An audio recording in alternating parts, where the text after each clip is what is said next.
ជំរាបសួរបងប្អូននេះជំផនសុតបាទខ្សែកតុយវែងជាមួយនឹង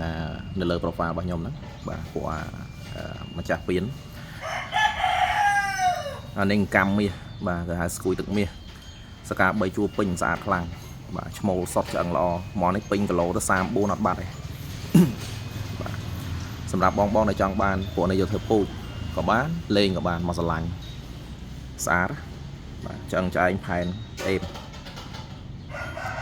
បាទសម្រាប់បងប្អូនដែលចង់បានអាចតាក់ទងមកបានបាទឈ្មោលជំផនសុតបាទ1គីឡូជាងហ្មង1គីឡូ2ខាំ